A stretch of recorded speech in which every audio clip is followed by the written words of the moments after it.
In the closing years of the 1800s, America stood at the crossroads of two centuries. Steam, steel, and invention were transforming every part of daily life. And soon, even the President of the United States would give up the horse for horsepower. The White House, long defined by carriages and cavalry, was about to embrace the hiss of a brand new invention: the automobile. It was the year 1899. President William McKinley, known for his calm leadership, became the first U.S. president to ever ride in an automobile. But this wasn't a gasoline car. It was a Stanley Steamer, powered by steam and boiling water. It could reach an astonishing 25 miles per hour, faster than any horse-drawn carriage. McKinley took his historic ride in Hartford, Connecticut, where crowds stared in awe. The world was changing, and so was the presidency. After McKinley's tragic death in 1901, the nation raced into the 20th century. Automobiles were rare, noisy, and expensive, but they represented freedom, progress, and speed.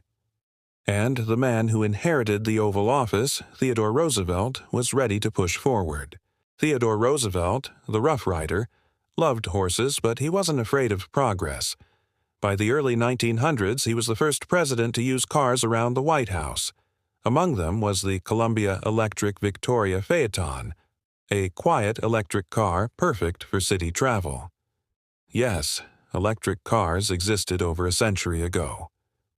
Roosevelt's willingness to adapt sent a clear message. The presidency would no longer trail behind technology. It would lead it.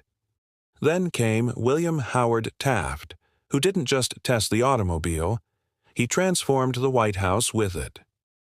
In 1909, Taft ordered the White House stables torn down, replacing them with garages. The new presidential fleet included a White Steamer, a Baker Electric, and a luxurious Pierce Arrow. Taft loved to drive himself and even appointed the first official White House chauffeur.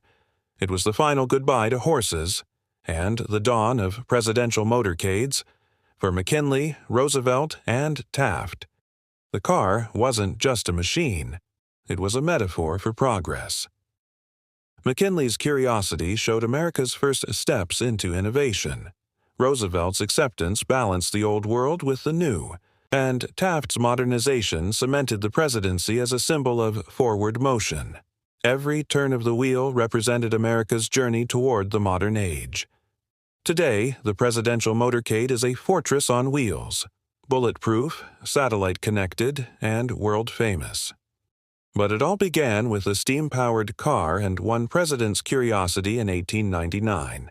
From the Stanley Steamer to the Beast, the evolution of presidential cars mirrors the story of America itself: innovation, power, and the drive to lead. Because leadership isn't just about guiding people, it's about steering them toward the future.